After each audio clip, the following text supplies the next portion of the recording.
In a world where legends rise and fall with every punch, where the roar of the crowd fades, but the stories live on. This is where those stories are told. This is Talkin Boxing with Billy C. From the blood, the sweat, and the glory, to the controversies, comebacks, and knockouts, we go behind the ring, no fluff, no hype, and definitely no BS. Just the truth behind the fight game. And we've been doing it for over 2 decades. A podcast pioneer, now a Hall of Famer. Great. What's that ego gonna be like? And next, the comeback kid. Wait, isn't he like 90 or something? Shut up, he'll hear you. The reigning, defending, undisputed, heavyweight champion of boxing broadcasting. It's Talkin Boxing with Billy C. And it's on now.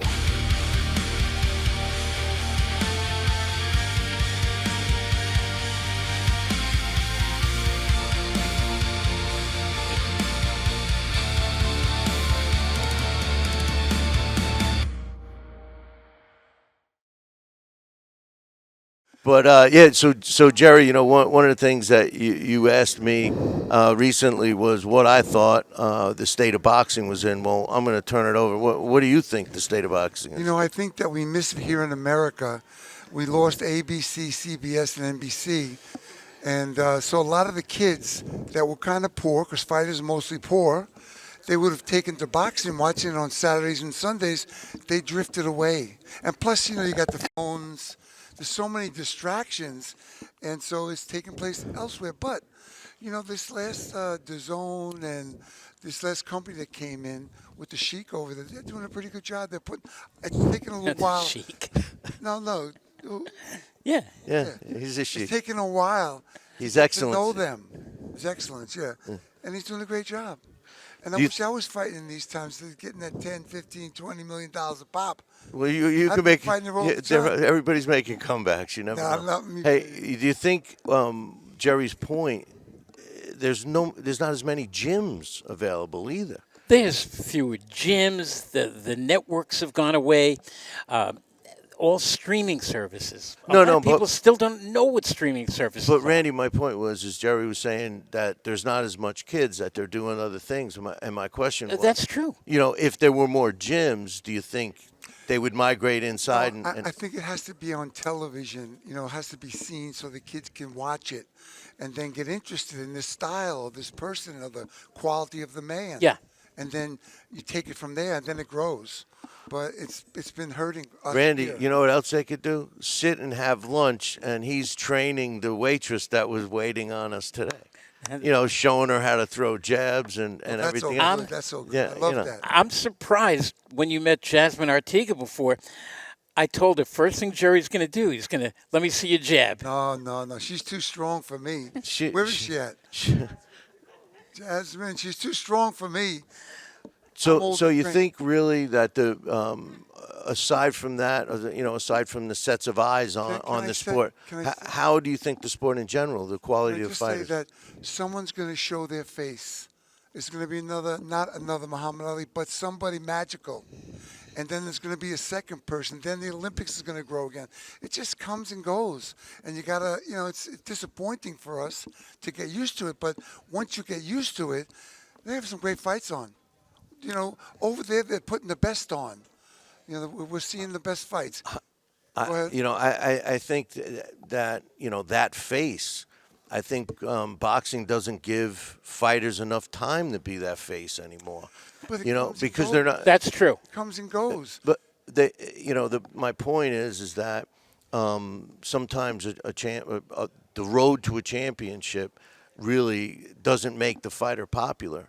A lot of times the fights make the fighter popular. Right. And there's a lack of those fights.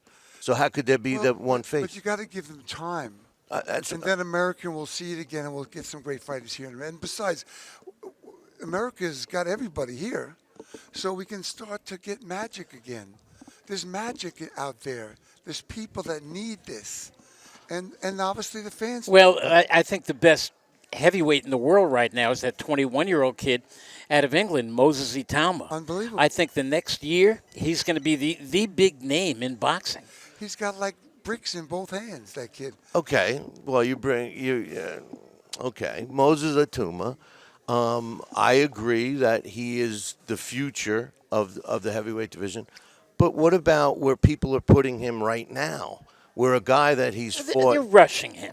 No. I'm talking about claiming how great he is now when really he's only fought 2 fighters. Dillian White.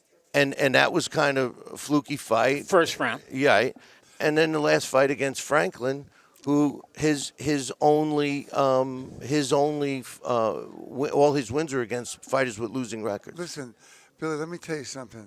He was hitting the guys not even solid and putting them out. So as he gets better, and those guys over there, they're sparring with all the top guys, so they're developing. Fury fights over there. He brings all the guys into camp. Well, his father's training him, right? Yeah. Oh, no. No, I don't think so. No. But anyway, boxing is going to be strong always. But let me remind you, Moses E. Thomas had 14 fights. That's my point. When Mike Tyson had 14 fights and knocking everybody out, just like Moses Itama, people were saying, this Tyson kid is unbelievable. And they were the same age. It's like eye candy. We know the sport. We see it. And we have a feeling that this Moses Itama is for real. I agree. I like what you're saying, but look at the lightweights. Look at the super middleweights. Look at the light heavyweights. We got tons of great fighters here today. That we're learning about them. We're becoming interested in them. They're showing, we're watching them perform and get better on a regular basis. And they're paying them fair money. No, I think the pool of fighters is decent, and I think that the more they fight each other, the better it will be for everybody. They shouldn't be afraid to It takes a while to get But back to Ituma, do you think he's ready for a fighter like a Daniel Dubois or a Usyk who he keeps calling out? Personally, I don't. Right. I do think that the fight against Hrgovic is the best fight for him. It can't be a better fight. He's slow. No offense to him, but Right. Ituma could look good against him, and I think We'll that kid can see go how some he rounds. looks. Yeah. How dare you tell that guy he's slow, he moves slow. Listen, these but guys listen. are great fighters. And that kid is good. It's a special guy.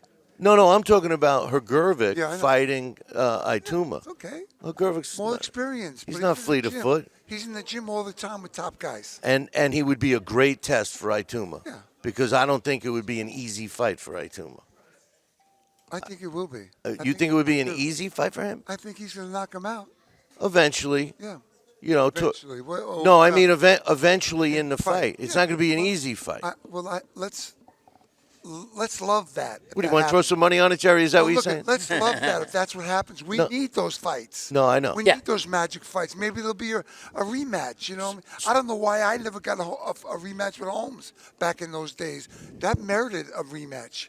No doubt. And it was shown in 150 countries, but it didn't happen back then. It's never too late. There you go. Yeah. I was telling you. But Could have it at Caesar's Palace. Listen. The geezers at Caesar's. hey, watch it, bro. Anyway. Anyway. But you're right. I think we do have some light at the end of the tunnel with some of the young fighters. But you're talking only the heavyweights. I know, like you What said. about your guy anyway? No, I think the lower weights are even more filled. All right, do we love anyway? I mean, Anyway, there's so many. I wanna What about- move to who's the Japan other just to kid's watch gonna him move over- up to fight anyway. Bam Rodriguez. Bam Rodriguez, what a Come great on. fight. Yeah. Love it. No, love it. Well, Can't it's gotta wait. pick up a little bit. It but- better hurry up. But anyways, he's no spring chicken anymore. Oh, stop. What is he? 30 25? No, it's 30 34. 33, 34. Yeah. And he's been in some tough fights. But that kid, Bam, makes it look easy. Love him. Looks We'll easy. see. Yeah. Because he's fighting like this weekend, I think, for the or next weekend. Next weekend. Next Yeah. weekend for the bantamweight championship Yeah. against Antonio I Vargas. Yeah. I want to say Yeah. I'm so happy to be here with all the fans and all the people, the support that they're showing to boxing, and just giving their love to these guys who deserve it. No, I listen. The Florida Boxing Hall of Fame is, in my opinion, the best. Well, aside from the International Boxing Boxing, is hard. They do a great job here. and there's none like it. And Randy, you were here last year. Yeah. You know how it is. This year you're getting inducted. I mean, I know you've been inducted in all those other Stop ones. blushing. What are you How blushing do you for? feel about getting into the Florida Boxing Hall of Fame? It's an honor, especially in a state where I have announced so many fights on the USA Network. Did Aaron Pryor's only loss. I announced it with a young, skinny Harold Letterman. I mean, I was ringside doing some commentary on the Aaron Pryor Alexis Aguayo fight back in 1982. This place is my other boxing home. Do you know what I got to put up with? I'm on the radio with him 2 hours twice a week, and he's always going like this. Show my ring. Right. What's up with that? What's up with that? You know, Anyway, That's so the thing is that, listen, he's we love Joe boxing. Montana now. You love boxing. We got to keep these people, we have to protect the struggling ones, too, that we don't do. We have to help them along the way. We got to find a way. I was talking today about that. It's over. I'm sorry. Somebody else is on the line now. Some new kid's coming up, and they get forgotten about. And there's a period of time when you feel rejected. And I did too, but then I saved my money. But these other guys, they don't have that luxury. Well, what can they do? Well, they have to get help from the commission somewhere. We got to find a way. I think they're These guys- smarter now, though, than I met a guy in the collectively. airport today who was only a sparring partner, and he can't remember. He tells me, I can't remember. I said, well, you got to get a brain scan. You got to go to the commission. Do you have health insurance? He says, yeah. I got to help. I'm helping this guy I just met today about how to manage himself to get going. There's no. We're not promised tomorrow. Nobody We're is. here today. Right. And it's great to be here with you guys today. But there are people who struggle that we need to address too. And the fights are very good. I like what I say to Sheik. You say no. What is he? You know, it's Turkey a la Sheik. Yeah. But you always call him the Sheik. Yeah. Well, you know. Hey, His Excellency. Yeah. He could say His Excellency. Anyway, he's doing a great thing. He, All right. you know, Now, as long when as he does that keeps it tighten up. As long as he when you keep- get when you get the who's the guy from UFC? Dana White. Dana White. Well, you guys know how I They're feel gonna about fight. Zuffa boxing. You know, I personally think that, you know, that's going to be our answer for all these things you're saying you want. It's going to take 5 years, 4 years from now. Yeah, but I mean, when does the Probably, money yeah. stop rolling out? The millions and millions of dollars that they're giving out. Well, when that stops, Yeah. the boxing stops because they don't call it prize fighting for nothing. And I think as long as there's a steady stream of money to be made, they'll go to it. I love these guys. They got a young kid here right now who hasn't had any fights yet, but he's been training for a while. I get to work with them. I get to show him some of the skills that you need to not get hit. And he's a handsome kid, so we help each other, and we help each other. I was talking when I was eating earlier about I go in prisons and speak to the guys and talk to them about, you know, what are you going to do? You got to change. Are you trying to give me the hook? No. I'm trying. It's a beautiful thing. No. I got this guy in my corner. He's showing me the ropes. He's a very busy guy. Randy, I got a question for you. Some of the points that Jerry's making, do you think that there's a lack of quality trainers out there today? Oh, absolutely. And do you think if somehow there could be some kind of requirement with these commissions? I mean, we were talking today at lunch about all it Spend takes. $30. All it takes is $50, and poof, you're a trainer. You got the cornerman's license. Do you think that commissions should require some type of training for trainers to at least show that they know Should what be they're part of doing? the act. Unfortunately, there's only 2 or 3 or 4 strong commissions. You get other commissions, and I hate to point out a lot of commissions down in Tennessee, what they will allow to get into the ring. Yes. You know, so forget it. They're not going to have any kind of teeth to make people go to some kind of training school. The trainers through boxing have been there. You know, they've been in the gyms. That's how boxing has been. You don't just walk into a school and become a boxing trainer. You either want the sport, you learn the sport, you carry the buckets in the beginning, you watch other old-timers, and you pay your dues like in any other business. Yeah, but and then they you start also- letting you hold the mitts and work the corners a little bit. That's how you do it. We also got to pat the guys on the back that have the skills, that are promoting it. Is it the higher number? No, but they're out there, and we get to watch those guys too. See, what you're talking about is when boxing was a trade. And the kid that starts out, walks into the gym, he's cleaning up, whatever. Trainer shows him a few things. He fights an amateur for several years. He turns pro, however his career comes, and then he goes back to the gym as a trainer or a manager or a promoter. He's a boxing person in the boxing business. Well, you got to imagine, but we don't have 9% of fighters end up broke. No, but my point is we today, you want to get in the boxing business, you know what you need? A checkbook with money in it. That's it. And until that changes, you're not going to have good, better trainers the way we had it back in the day. I think they're out there. I think that they're developing. They're going to be magical. Like everything else in life, God puts those people in our lives, helps us direct us in the right way. I hope you're right. And I hope I'm right, too. Yeah, no, I hope you're right. Love to see it happen. Me too. The sport needs it. I want you. That's what I want. I know. I want two with you, bro. It's just like we need it. We need the sport. And that's why I was telling you guys when I was on your show recently why I think the UK carries boxing on their back. The United Kingdom, they love their boxing. Yeah, they support them. Every week, they got shows all over the UK. They're packing the places because it's on a lot of the TV networks over there. And they develop them. The fighters are active. They fight each other. They draw. Their fans don't bail on them if they lose. Well, we used to have that here. You're proving my point. Yes. We got to have hope. But a lot of younger fans today bail on their fighter once they lose. Oh, he was exposed. How many times have you heard that? I don't know that. I don't believe that. I don't think you just quit on your guy because he lost a fight. I don't. I don't want you my fan anyway if you're going to be doing that. You know what I mean? It happens, brother. You got to have hope. It happens.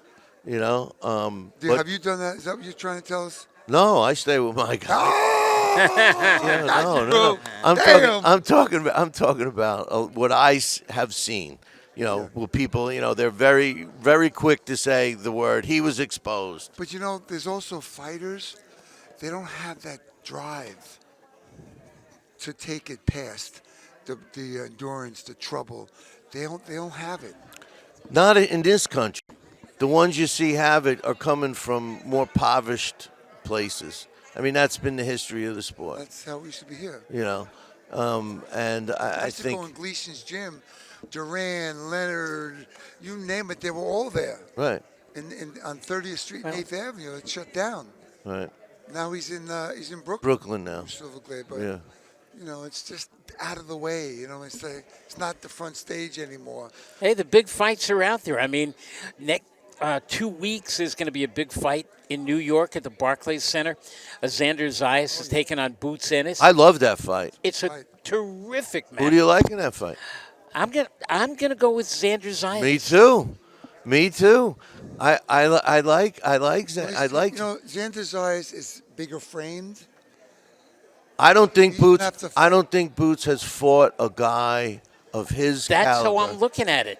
And he's overpowered his level of opposition. And I don't see him doing that to Xander. And a lot of reasons why. You know what you're talking about, Randy. Wait, you think Boots? A lot of reasons why he didn't. Nobody wanted to fight him because they didn't know how good he was. Who, Boots? Yeah. I don't know. Story, they ducked him, just like they do with everybody else. They duck him. Is that what he told you? No, he didn't tell me. I watch him. I'm a trained boxing analyst. I know what I'm talking about. He signed the waitress today.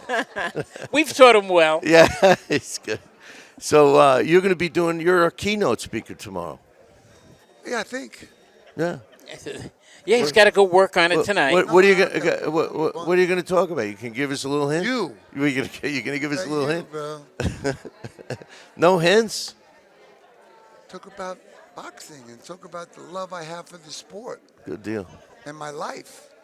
It's a good All deal. the struggles we go through and we get dropped and we got to get up and dust off our pants and move on.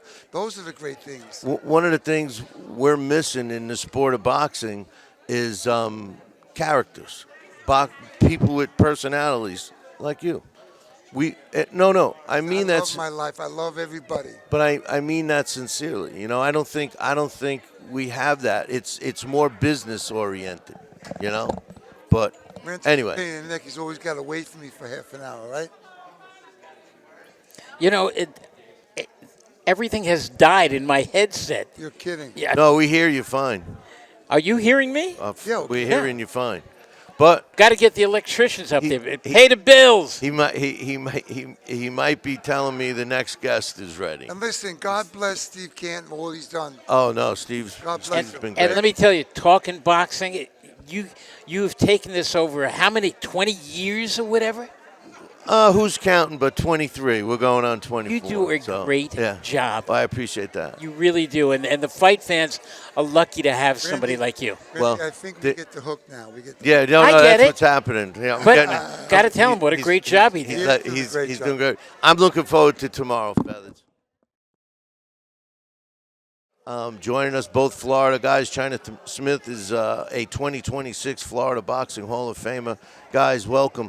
I appreciate you joining us. I appreciate it, man. I'm excited about being here. It's just an honor, man. What can I say? We'll get it together. China, I'm sorry. I got Chelo over here. You know, it's China. Like, you know, all right. Finally, you okay? I'm here. All right. Yeah. Okay, China Smith. What does it mean to you for getting in the Hall of Fame, especially after your career? It's amazing when you put the work in, your dedication, your life, and you're done, you retire, and you're going about your life, moving on, doing what you do, mentor, coaching, training, teaching, and then you get the call. And after so many years, it's just amazing. It's an honor because you're like, wow. And you're with so many legends that came before you that's with you now. You look around, you name them. And it's just a true honor to be announced, to be among with these guys. And so what can I say is a true blessing. And this teaches me spiritually, God, man, he may not come when you call, but he's always on time. And what a perfect time for me this year, what I went through. And like I said, with my book launching, all the things are starting to come together as it is now. So it's huge accolades. Well, fill me in on what you've been doing since you retired, because it's been what? How long has it been? Almost 8 years, 9 years, something like that. Yeah, it's been a while. I think it's been longer than that. Might have been a decade. Yeah, it's 14. Yeah, I 12 think years. it's been longer than that. Yeah, Well, I think. I was retired 6.5. I came back. You did. Yeah. You I did. came back and fought a few fights, and then I went to retire because the last fight, didn't go to well. I wanted, but I knew it was something bigger. I knew it was a bigger call. So I've been, coaching, teaching. Now I'm a life coach, a mentor, motivating speaking, where I can take my life experience and I use spiritually what I've been through and teach people, either have an opportunity to look at the cup half full or half empty. It's your choice. So once you're able to change the mindset of what you're going through, not that you're not going to go through it, just give you a better outlook, a better understanding how to overcome certain situations. It's like people say, man, I'm having a bad day. Well, it's 24 hours 24 hours a day. Are you having a bad day or are you having a bad moment? And once you look at it, again, from a different perspective, I'm having a bad 20 minutes, 30 minutes. Don't allow 30 minutes, an hour ruin your whole day. So I just learned through boxing or just life in general to look at things not really that bad. It's bad or could be bad, but it could always be a lot worse. The fact that I woke up this morning, the fact that I'm still here, praise God, man, it's another fighting chance. And the fighters that's in me, the champions in me, will allow me to overcome any and all things I'm going through. Chelo, you know a little about that, overcoming some negativity and downs in life and climbing up. Tell us about that. I mean, I agree with him 100%, and just to make it clear, I fought under China Smith's undercard and Michael Goldrush that are being inducted at the moment, and we were just talking about that for a while now. It's a blessing that I was inducted in 2024, and I'm a board member for the Florida Boxing Hall of Fame, and I have the honor and the privilege to induct two human beings that I looked up to in the Tampa Bay area when it came to Florida boxing, to be here at this moment, even to be next to China Smith, to acknowledge him and appreciate him for what he's done in the sport of boxing, and for me to say, hey, you know, I fought under China Smith. I fought under Michael Gold Rush. That's a blessing to me, because if you mentioned China Smith, you mentioned Michael Gold Rush, and you didn't know who they were, then you didn't know boxing in the Tampa Bay area. 100%. Two Florida guys. Right? Yeah, I mean, that's just how I feel. And overcoming and everything that he spoke about is just, it's just what you believe in. Well, I know firsthand how China's community embraced him and how much they loved him. And does that put added pressure on you? And I know you have a strong fan base too, but does that put added pressure on during fight time? Well, for me, it didn't, because once I'm in that zone, I don't see anybody. I'm locked in. But I would tell you that fight that we experienced together, I didn't realize how much pressure I had. I didn't realize what I tried to accomplish, and I did to a certain degree, because I was really trying to build a community and still trying to build a community, put the fights with other people, and then once I had to let go, certain things got a lot out of hand that I didn't have the time or could take interest in.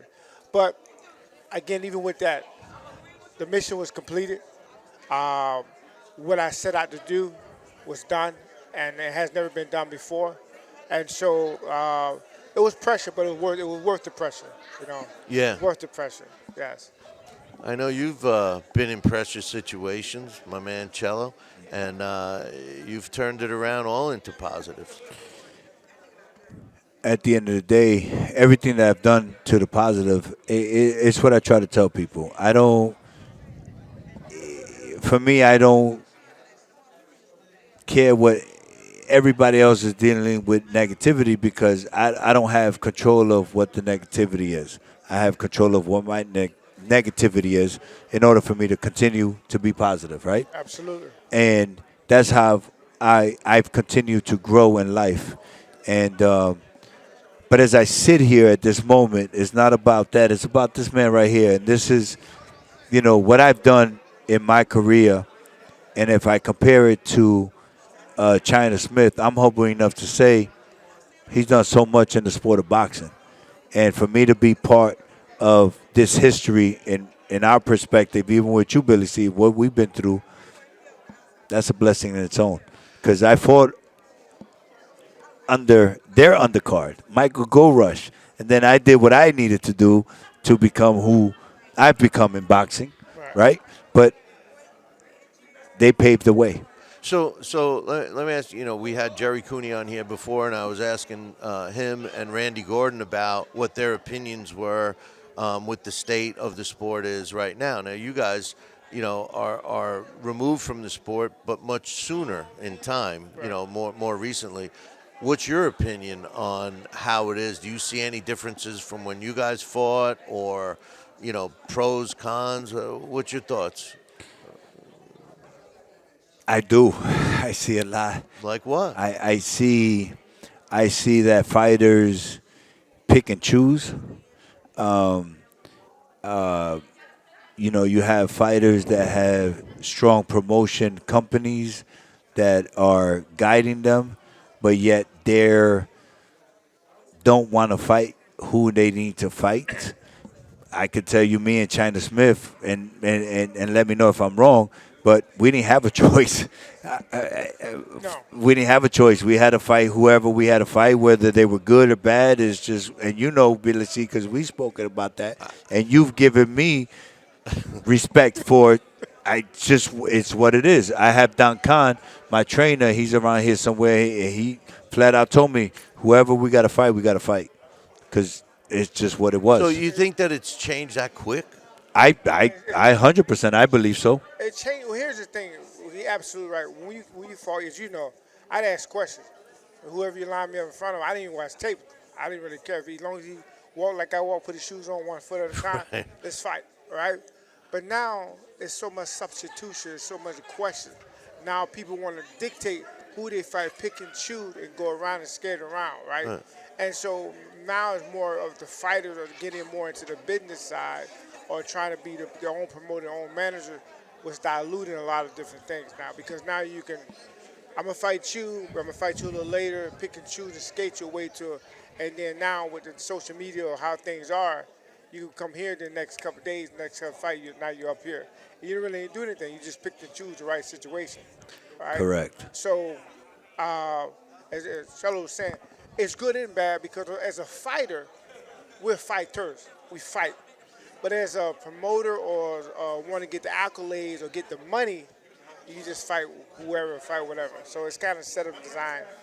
Well, you mentioned something about social media. Do you think social media plays an important part in the promotion of fighters today? Well, a lot of them are self-promoting. Basically, promoters aren't promoting anymore.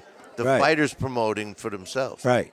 And what I've noticed, and I'm gonna say, China, correct me if I'm wrong, because we're both fighters, or we were fighters.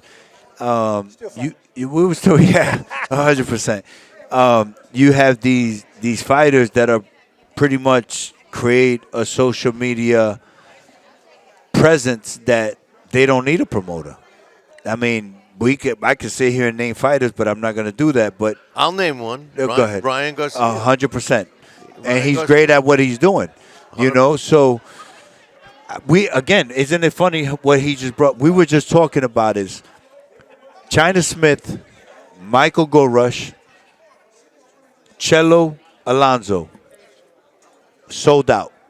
Every single time we fought locally in the Tampa Bay area. Would you agree or disagree? I agree. We didn't have social media. Can you imagine if we had social media, what us three would do? You know, it's actually an interesting question, and the reason why is because a lot of fighters. I know Mark Allen Baker's here. He's going to be coming on, and he's in an area where, in my opinion, one of the last grassroots promoters still promotes, and that's Jimmy Birchfield. And he's still going and selling tickets and making his money from asses in seats, Right. and his sponsors that come back, and you know about that. I think boxing needs more of those promoters, and I just don't think they're out there. Well, it's right. I think it's hard. It's challenging now because of the quick overnight success. Not only the quick overnight success from fighting, but the quick overnight success by celebrity. And certain celebrity people came into the boxing industry and took it from here to here because of the following, the fan base, and certain things where we get certain fights and certain things, recognition that, wow, if they can do it, why not? Why wouldn't I want to do it? Why would I not follow that game path or that path? Because that's a quicker way to success, the quicker way to a financial situation where we had to go up, we had to fight, we had to study, we had to train, we was out 6 months to 2 years to work on your thing. Now you can do it overnight. I mean, we're literally like 2 or 3 months and game change. But they don't fight. They're fighting less. Yeah. They're fighting less. Correct. So,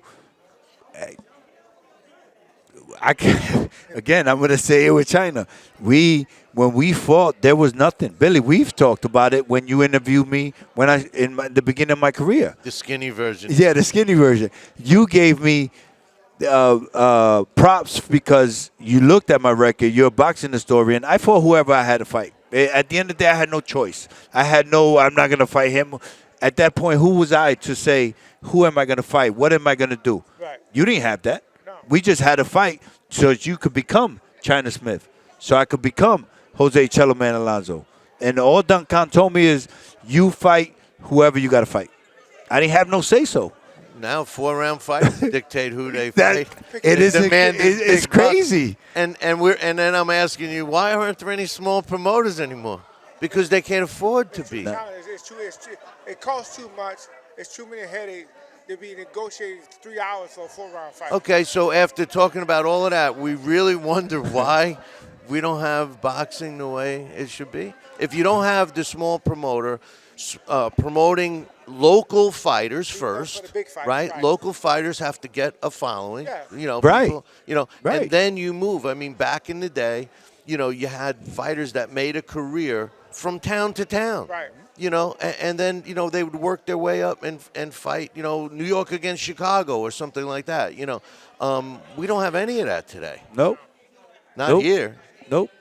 I think if somehow that could work, if somebody did that, I think boxing would be mainstream sports again. I'll give you a perfect example. I just met Lou Dibella, and actually That's I right. met him before, but Lou Dibella, I met him today, shook his hand, and like you said, I worked my way up to fight in another state. I fought in Chicago, I fought Lamar Russ, and I lost.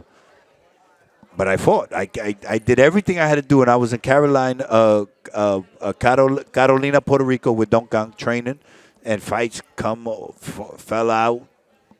I'm going to fight. No, this fight is not going to fight. Then Lamar Russ was undefeated. I was undefeated. You know how it is. When it's undefeated, nobody wants to fight you because you're undefeated. Right. Doesn't matter who you fought. It's just mentality is going to say, hey, I'm not going to fight. So this guy was undefeated. I come from nothing. So I want to become something. I'll fight this fighter. Well, And I lost. Well, at that You know? time, Lamar Russ was on his way up. He was known for a power puncher, and you're right. Nobody wanted to fight him after that. Yeah. Once he won 8 fights in a row, I think his first 8 fights were all knockouts, right? Yeah, and for me, and I look back at that fight, and I fought him, and like we spoke a little bit earlier, it was like, oh, I'm a fighter.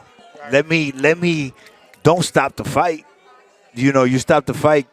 How many fights have you seen that should have been stopped but are not stopped? And then fights that shouldn't be stopped are stopped.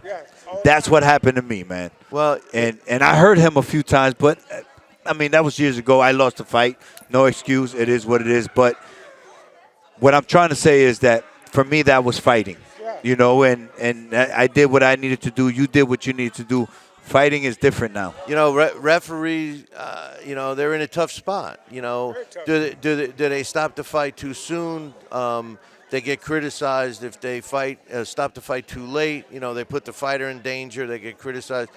At a certain point, we got to just make sure that we choose those, referees that make the right decision. And it's better to stop a fight a little too soon than too late. And based on that, I was at the. Listen, we all want to see the fight go, but Right. let's protect the fighters. So I was at the IBF convention a few years back in New Jersey, and I spoke to an individual and spoke about the Mickey Ward and Arturo Gatti fight, and the referee that was there, somebody knew the referee, but the referee knew both fighters. Knew exactly how he fought, and understood the dynamic of what was happening. That referee, in my personal perspective, me watching it, I wasn't there, I was still young. Watching that fight, that referee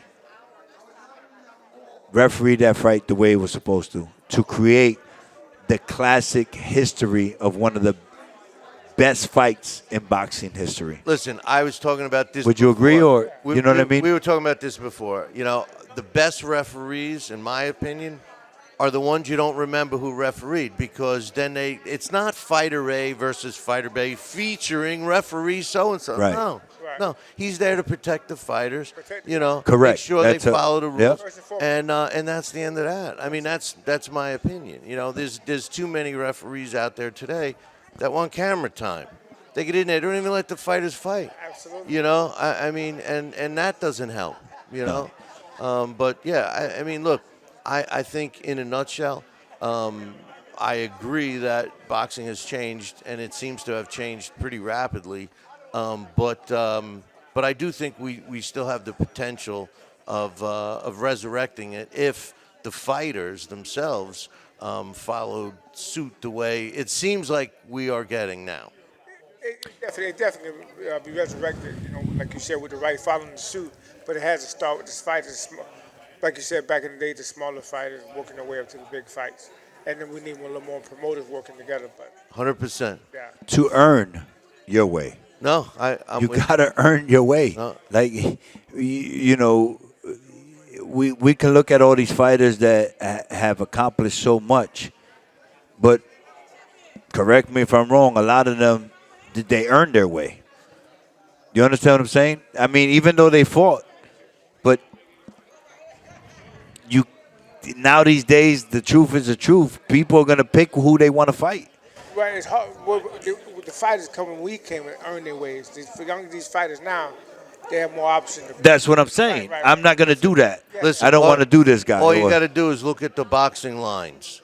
When you see fighter A versus fighter B, and you're laying $2,500 to win 100, and the other guy is plus 2,000. Correct. Who do you think's going to win? Correct. You know, and that's the kind of fights we see these days. Yes. Yeah. You know, we have been seeing some great matchups, and we got like we were talking to Jerry and Randy before.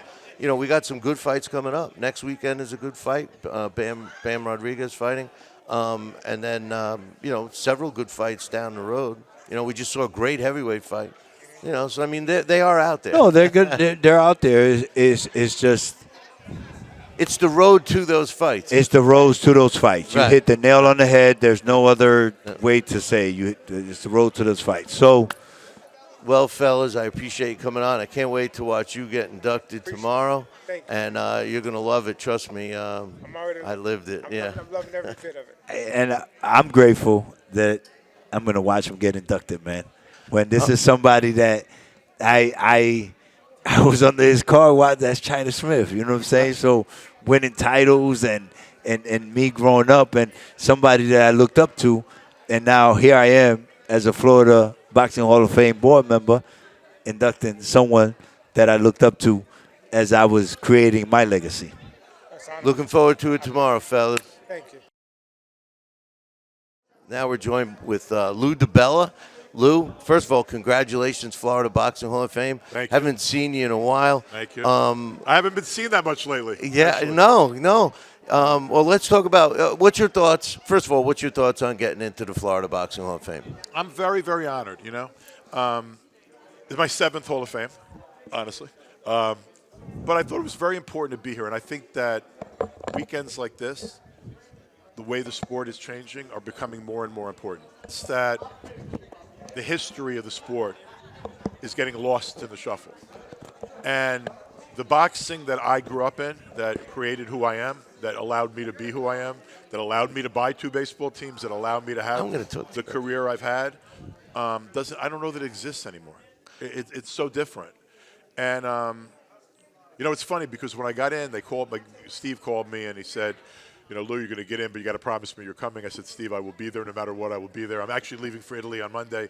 I moved my trip around. I made sure I could come here because I think more than ever it's important that boxing people recognize other boxing people, that the sport that the people here, the sport that the people who are celebrating this weekend grew up in and watched and love. So many of the people that are guys that run gyms, like Steve, who runs this Hall of Fame, but Steve, who's run a boxing gym forever, who's one of the good guys.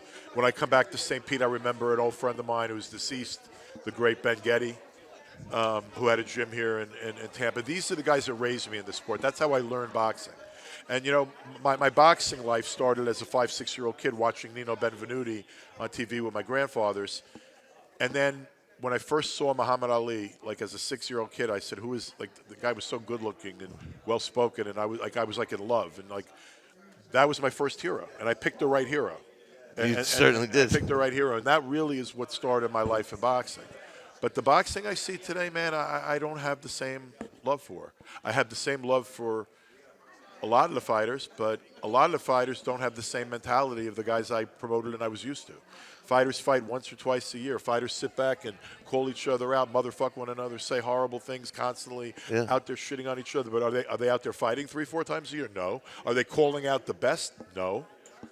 Like and then you got to subscribe to 17 different places at exorbitant amounts of money to watch the fights. You used to get on HBO, Showtime, ESPN, and everywhere else. But you know what? We're responsible.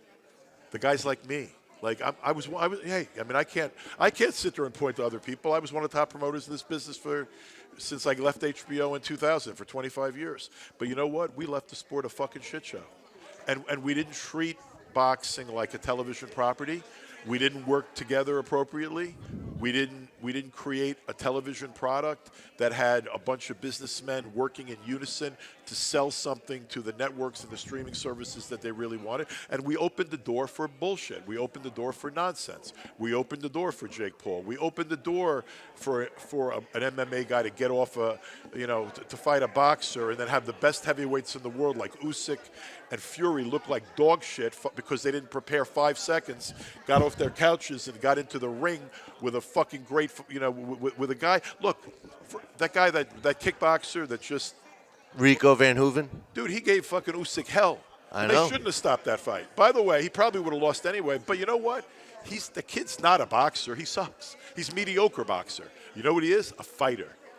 The kickboxer was a real fighter. And if you're going to get off your couch and you're going to fight a bigger man who's a real fighter, who has a fighting spirit, who knows how to stand up and throw punches, yes, he's a kickboxer, but that man knows how to fight. He knows the mentality of fighting. Yeah, but Lou, you know what I said about him, and you know why I think he gave Usyk so much trouble? What? Is he did something that fighters don't do today. What? Move his head. Well, no. First of all, the kid was impressive for a guy that's really not a fighter. And I think he was winning that fight. Oh, it was damn close. No, he was winning the fight. He was winning the fight easily. easily. The tide was turning. He was winning the fight, and I think he might have gotten stopped in the next round. I don't dispute that. He should have got the chance. Dude, he was winning. Right. He was winning 100%. the fight. And I love Usyk. He's a great fucking fighter. That was a disgrace the same way Tyson Fury was a disgrace against Ngannou. Neither one of them trained. Neither one of them took it seriously. They both took the Saudi Arabian money. I don't call anyone but Jesus Christ or God Almighty His Excellency. Sorry. No, I'm not calling anybody His Excellency. Bro. Listen, I'll leave the sport before I start calling someone His Excellency. So you made a point, all right? And my question is, as far as promoters go, okay? Yeah. You had to promote. Just like I mentioned, Jimmy Birchfield. You guys actually promoted. The guys taking money from Turkey aren't promoting. They're just but the fighters are promoting themselves through social media. Who's? Come on, who? How many of them are? Ryan Garcia. Okay, that's one. And by the way, he deserves to make the money he's making because of that. As much of a mess as he's been at times. I actually love Ryan. I do, We too. don't talk right now because he got pissed off at me because when he went off the rails, I criticized him. But I really think he's a good kid. I think he's very talented. Very talented. But you know what? He does understand building a following is everything. Everything. You don't have to be loved. You have to have people care about you. If they hate you, it can be as powerful as them loving you for your ability to make money. A lot of people back when, people forget this. A lot of people hated Ali. People forget Mayweather. Probably more people hated Mayweather than loved him. I agree with that. Right? But you know what? They wanted to watch him. They knew how damn good he was. And a lot of times they watched him to hope he was lose. He didn't lose because he was too good. 100%. If Nassim Hamed, I happen to love him. Other people hated him. But he made more money than best ring entrance on the carpet. One of the greatest entertainers in the last 50 years in boxing. He was an entertainer. He got it. Other guys back when were social media influencers before there was social media. Right. Why do you think Rocky Graziano was a star? There were a lot of guys who were stars for Hector being Camacho. warriors. Hector Camacho, for being so colorful, for being characters. Boxing always had a lot of characters. It also always had a lot of bad guys too. I mean, there were good guys, there were bad guys. There were always. Back when there were more good guys than bad guys, I'm not sure that's the case anymore. I probably would argue right now that there might be more bad guys than good guys. There are more good guys around a weekend like this because the people that are actually running gyms, that are running programs for kids, that are keeping kids away from drugs in the streets, those are the angels of boxing. The motherfuckers that run the business of boxing suck. They don't know they're not boxing people. No, they would argue they are, and they're where the money is. And there are people blowing them right now. There are people calling a guy that honestly do the research on Turkey Al Sheikh, and you're going to see a lot of things you don't love. And by the way, it's not his fault. He sees an opening. He's a fan. He has more money than God. Right. He's coming in because we left the sport of shambles, and it opened the door for him, and it opened the door for Dana White. You think Dana White loves our sport? You think Dana White really understands our sport?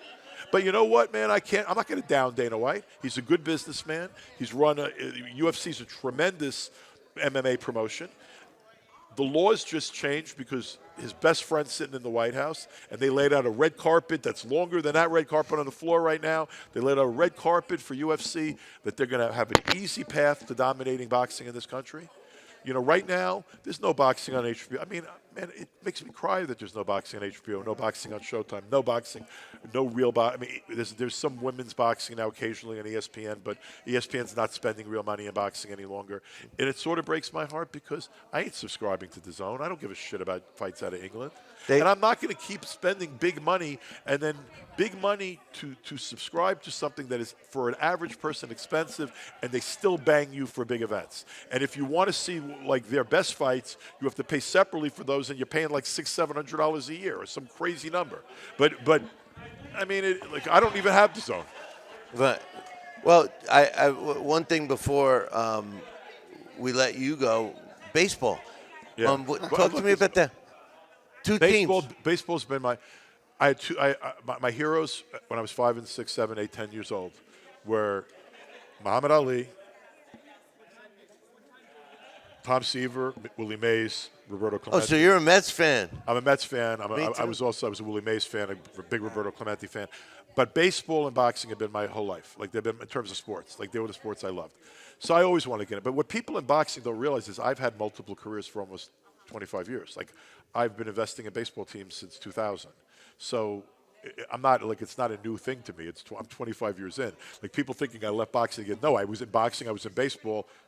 I ran my course in boxing. I did everything I could do. I never knew you had the teams. I just recently found out, like 2 years ago. Right now, I'm the managing partner and the president of one of the most successful teams in all of minor league baseball, the Richmond Flying Squirrels. We average almost 7,000 people a night in attendance. That's 71 times a year. That's beautiful. Right, so 500,000 people come into my baseball games, you know, every year. So it's I love baseball, and I love minor league baseball. I love being able to offer a fun experience to families that's affordable. You know, politics.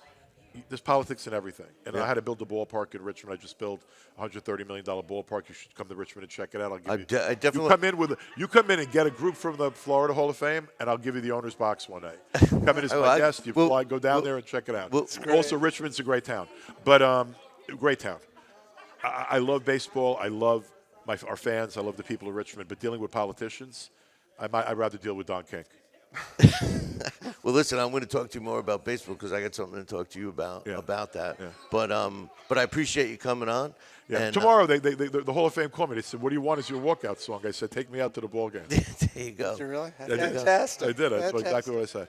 Good to see you, bro. Yeah, I'll see you over the weekend. Yeah, I'm going to go watch the Knicks game. Let's go, Knicks. Go, New York. Go, New York. Go. Well, joining me here right now is a great author, Mark Allen Baker. How you doing, Mark? Glad you can join me.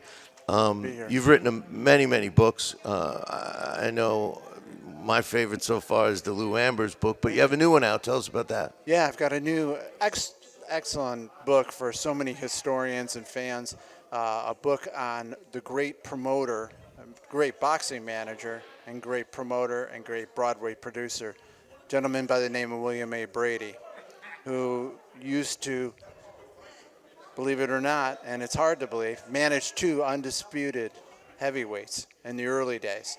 The first being James J. Corbett and the second being Jim Jeffries. But we were talking about it earlier that so often boxing fans really want to get multiple perspectives. And this one's going to provide that because when we look at figures like Ali, you know, if I'm a big fan of Ali, I'm going to go back. I'm going to read Ferdy's book. I'm going to read Bundini's book. I'm going to go right down the list and Angelo's books, all of them, to get a better perspective of Muhammad Ali. William A. Brady paints a new picture for so many boxing fans of the early days of boxing because he was there. He was at the guts of it. He tells you the psychological warfare that he was promoting with his fighters. I mean, he took Corbett to the top, and then he took Jeffries to the top, and it's just a fantastic introduction into the heavyweight scene in the early days. And then this gentleman goes from jumping from boxing all the way to Broadway, and he just dominates Broadway during the times of Ziegfeld, and David Belasco and all these great theatrical greats. And then he discovers talent. And not only did he have an eye for talent in boxing, but he had an eye for it in theater. So he discovers the Barrymores, and all of a sudden he goes all the way down the line and manages some of the greats of the stage, from Helen Hayes to discovering Humphrey Bogart. And that's a good story, and all those are covered in the book. And this is a man who started with virtually nothing, and I mean was born during 1863 during the Civil War, basically rode a train east, lost his father. I mean, it's an incredible story. I mean, it's a movie, and for me, it's a transition because I move a little out of boxing and more into theater. Not out of boredom, but because I'm realizing there's people around boxing and that had their hands in it for a while and made really a great contribution, and that's what Brady did. And What was his secret? If he could go across all the different perseverance. I mean, it's just incredible what this man goes through. But his perseverance, and he had an eye for talent. He had an eye for talent. Yeah, but my point is, like, he had an eye for talent, for boxers, for actors, for theater. You know, I mean, what was his well, secret? he picked up on it as a youth. He used to sneak into theaters and to see plays, and he used to sneak into boxing matches to see boxing matches, and he just is an interesting parallel between how he loved boxing and he loved the theater, and the two really don't fit. Because he got embarrassed after a while. He was promoting all these great heavyweights, making tons of money way before Rickard, and all of a sudden he starts realizing, well, the clientele I'm reaching may not be the clientele that's gonna think highly of boxing. So maybe I'll move to the theater, get a better audience, a better clientele, a little more money. But then after a while, realizes the two really work because all the first people buying tickets to all of his boxing matches were all the city gentry in New York City saying, "Hey, can you give me the good seats?" But weren't, like, back in those days, like especially Jeffries and Corbett, when they were a champion, they made most of their money touring, doing like these acts. Absolutely. So was he part of that too? Oh, absolutely, and no question about it. In fact, I do a whole section. James J. Corbett played professional baseball. And I listened to Dibella talk about baseball. Well, there is some parallels there, and a lot more than he even mentioned. But in the old days, Corbett would play on like multiple teams, sometimes a few games on one. He played in Hartford. He played on a team in Hartford. I think he played probably 15 while he was fighting. While he was fighting, and in the old days, you could pay. Brady would go in and say, "Corbett wants to play. Can you put him on first base?" And that's the way it worked back then.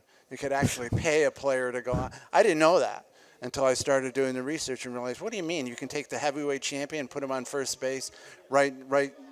As long as he paid the team? Yeah, he paid the team to do it. And so you get a little perspective into James J. Corbett's baseball ability. That's wild. And then he started buying teams, like Lou. He started buying baseball teams. He bought one of the Rochester teams. It wasn't the Red Wings then, but he bought a Rochester team and still always liked it.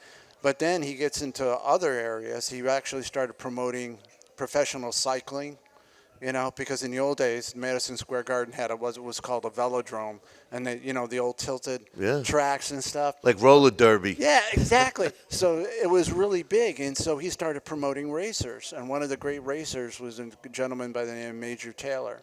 And he started promoting him.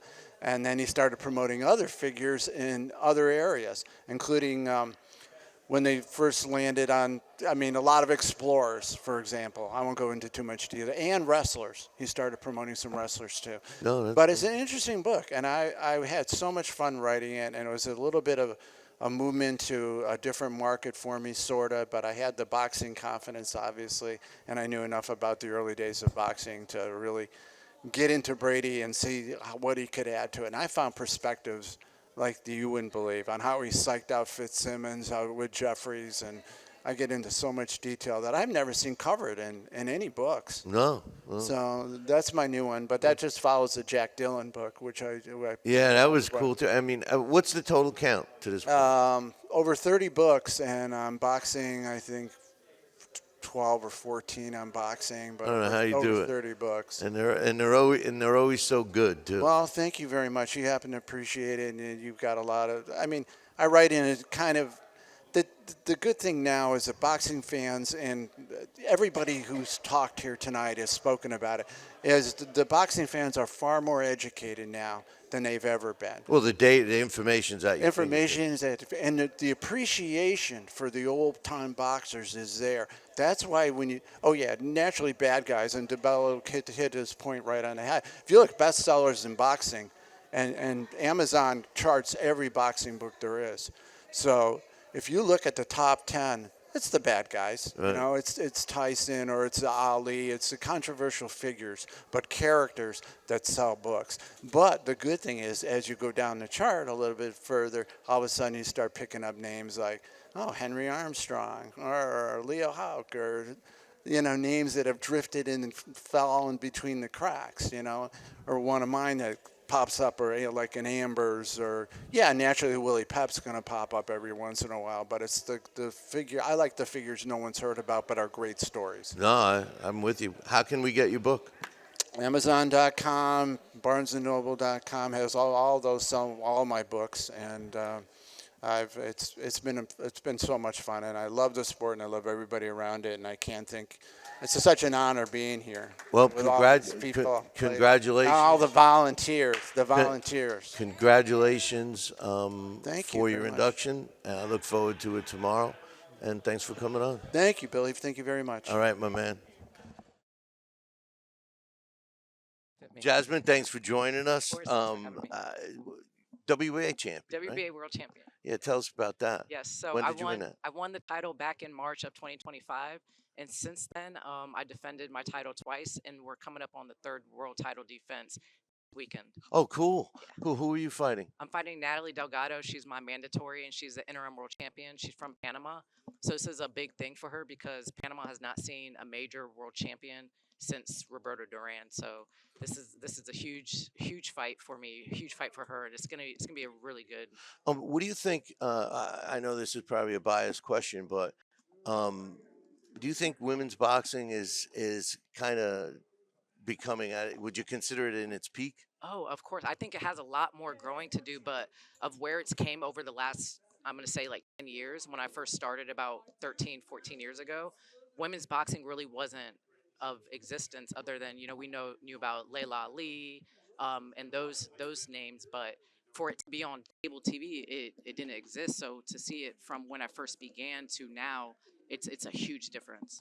Well, I got to work with Chevelle Halbach, and she, it was like she just missed this this era. Me and Chevelle actually go way back. When I first started, she was a mentor for me. So, she's a mentor for everybody. Of course, and as she fought her last fight, it was kind of a cool story because when she fought her last fight, she looked to me to kind of mentor her and push her for that fight that she fought. So the tables turned, and it was a beautiful camp for her and me as well. Yeah, she's a unique person at her age. You would never think, right? Yeah, And if you spar with her, I mean, she still punches, right? Yeah, she still has a mean punch. So Yeah. she's doing her thing, and I'm always in support of Chevelle. And like I said, coming up, she was a huge mentor for me. Now, have you taken any of advice that she's learned and incorporated into your own style? I incorporate things from a lot of different fighters. I actually like to go back and watch the old school fighters, the ones that came before me, because everything's been done before. So there's a blueprint to win every fight. So I take a little things from different fighters. Let me ask you a question, which people talk to me all the time about with women's boxing. Do you feel it should be 3-minute rounds? Honestly, I feel like I like 2-minute rounds just because I feel like it gives a quicker pace, and I feel like if you have punching power as I have punching power, I can get the job done in 2 minutes. So I mean, I'm not opposed to 3 minutes, but I'm comfortable with the 2-minute rounds. One of the things I did like about the 2 minutes was it seemed like kind of what you just said. It just seemed like there was more Yeah, action. it's exciting. It's exciting pace. You It's a can't quicker you can't pace. mess around. If Yeah, you're yeah. going to win around. Of course. But there's been some argument about that. and some of the reasons some of the sanctioning bodies give. And a lot of times I get a 50-50 answer on that. But you're right. You know, in a way, you're making more money with the by the minute, right? Yeah, absolutely. It's just to me, the pace makes all the difference in the excitement of the fight. And like I said, if you have punching power, you can get the job done. And Now, how would you, if somebody never saw you fight before, how would you describe your own style? I would say I'm exciting. You know, I'm gonna bring the excitement. I'm gonna bring the fight. I'm very versatile, so I'm just out there for action. But whatever gets the job done is how I'm gonna fight. God bless me with athletic ability, so with that, I'm able to fight. I'm able to box you. I'm able to brawl you.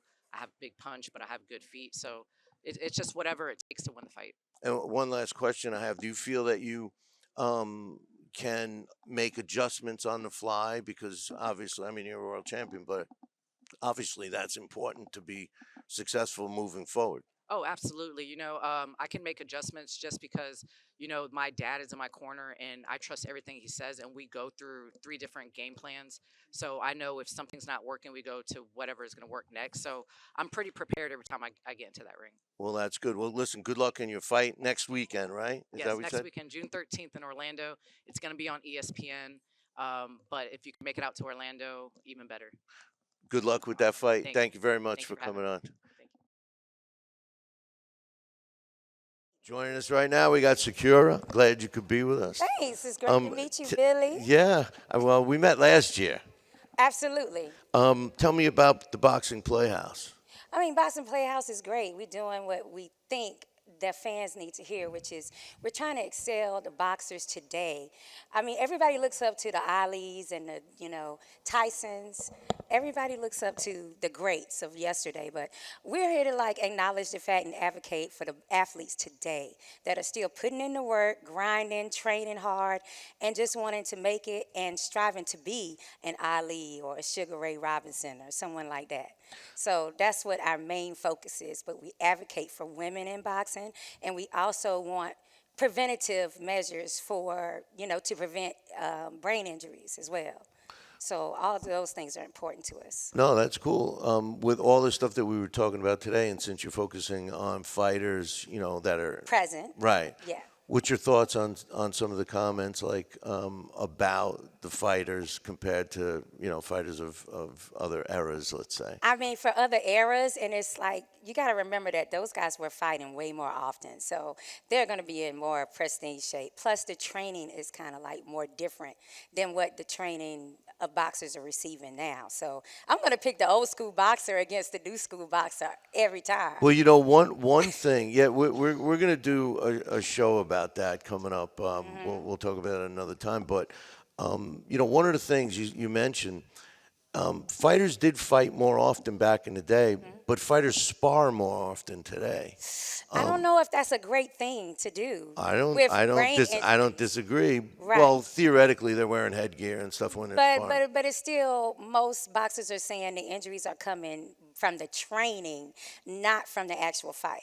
A lot of people that got severe brain injuries actually might have got concussed with the sparring before the fight even happened. So now you already have a brain situation going on, and then you go into a rough fight. Now you might have a severe injury because it's just like in football when they make them sit out because there's some type of concussion or something. But what we're doing in boxing is you're still getting hit. So if you've gotten really, some severe, like DC, for instance, they're known for some rough sparring. Well, Philly's known for some rough sparring Philly too. Too, yeah. But if you're sparring and you're a fighter and you're in there sparring and you're getting beat up so bad that you're concussed, maybe one of two things should happen. Maybe maybe you should stop fighting. Okay. And maybe you should get a better trainer because a trainer will teach you to avoid those shots. Correct. The defense is a lot of time what's missing today. Nobody is moving their head as much as they did. I agree with you 100%. Right. So if somebody is concussed, I heard a lot of trainers be like, "Oh, well, we're not fighting. If they got hurt in training, then we're calling off the fight." No, you're not. No, you're not. You're not going to miss this payday, because you see your boxing. It's just the way it is. People are not looking out for their boxers. It's like the corners that have the ability to contact or let the referee know they want to stop the fight, but they never do, hardly. Like, and then what happened to Breland, Coach Breland, when he stopped the fight for Wilder versus Fury, too. He got fired for stopping it. So it's a culture that we have in this sport of not wanting to stop a fight if the boxer doesn't want. They want to go out on their shield, obviously. But you're supposed to have a team with you in your corner that knows when, hey, we need to call it so he can fight another day. So when does the fighter decide that he needs to change a team if he feels that his corner's not, doing the right thing? Unfortunately, I've heard from a lot of former champions and boxers that they don't find out until they suffer a loss. And then that's when they go to their, locker room or they go back to the hotel. Nobody's there with them. That's when you know that you don't have the right team. Well, one of the things that I've always said is this. You hear it. You see a trainer and a fighter before a fight, and the trainer's doing all the talking, and he's saying, "We're going to do this. We're going to do that. We're going to do this." The fighter loses, and the trainer's up there saying, "Well, he didn't do this, and he didn't do that." What I said to do, yeah. So if you're a team, you're a team. You're going to win like a team and lose like a team. Exactly. You got to know that when you lose, then you actually can see who still stays with you, who's still there for you when it's not a fun night, when it's not a celebration. My last question is, how does that get fixed? How do you think that something like that could be fixed? Just you and me talking about it right now is helping fix it, isn't it? Well, then I feel good about that. I know, Billy. We need to support the boxers now and let them know you have the right to have the right team behind you. And you need to know, is this person going to be with you, ride or die, even when you don't win? And if that's something we need to, because a lot of boxers now don't realize that they're the boss. Like, they're the ones that's making the money, and nobody gets paid if he doesn't fight. So does that make him in control, or the promoter in control, or the trainer in control? I think today any fighter needs to have a solid team behind him or her. Absolutely. I think that's critical, and I agree that fighters are too tough. I mean, corners are too tough for their fighters. Right. We watched the heavyweight fight not too long, a couple weeks ago. Fabio Wardley. Oh, yes, Wardley. He was staggering. 2 rounds earlier. 2 rounds. That could have stopped. Two rounds he came earlier. out of the corner staggering, and not only did his corner let him, but the referee. The referee act like he didn't see it either. I'm with you. You know what? Because he's a big puncher. So at any moment, they were thinking that he could turn the fight around and have a big knockout. But that's not always going to be the story. Did you see how he looked by those? It was rough. So it didn't look like he was doing much defense either. No. And he's not known for his defense, but and he also doesn't really have that many fights, does he? No, So and I've this been saying that. That's what I've been saying about him. 100%. Now, a lot of boxers now, instead of having to have 18-0 and these established records, they're giving them world championship fights at 8 to 12, fights. So you're not as experienced. I'm with you. I can't even argue with you. So That's bad. So That's good. I'm right. No, I agree with you. Okay. Yeah, I do. I agree. You're great. I think. I like when people agree with me, guys. No, I've said this. I've said the same things, and especially on that fight. Right. That specific fight, Wardley. Let's talk Ennis Boots versus Zayas. Vander Zayas. Who you got? I like Zayas in that fight. You like Zayas? Yes, I do. Okay. I like All Zayas. right. Yeah. I like okay. Zayas. Okay. And because I don't think I don't Boots, know if the competition. I don't know if maybe I feel like he could have had 2 more fights with 2 of his opponents of fighters that's fought Boots in the past, just so we can see a litmus test. Who has Boots beat? I mean, the people he's beat is they're B level fighters. We want to be honest. That's my point. But I at least knew some of the fighters, I think. But it's still like they're on the downside of their career, right? When they're fighting somebody like a Boots. Right. But it's the same thing for Xander in a way. Well, they're fighting each other, so we're going to see. Because who has Xander been able to fight? And I love Xander. No, I think it's going to be a good fight. I think it's going to be a good fight. Well, Puerto listen, Rico versus Philly. That's what that fight. Yeah, he's from Philly. Yeah, Puerto Rico versus Philly. So I Well, think I'm going to go with Philly. You're not good with Philly? I think I'm going to go with Philly. Oh. But we'll see. I'm going against you. I'm going against you with that one. Perfect. I love it. Sounds good. Well, he's in my ear telling me we're that ready that's to go. it. I see, And John. I appreciate everybody joining us, and we're looking forward to all the festivities tomorrow. All right, and thank everybody See for you coming soon. to the Florida Boxing Hall of Fame this year, There you go. 2026. Congratulations to all the inductees.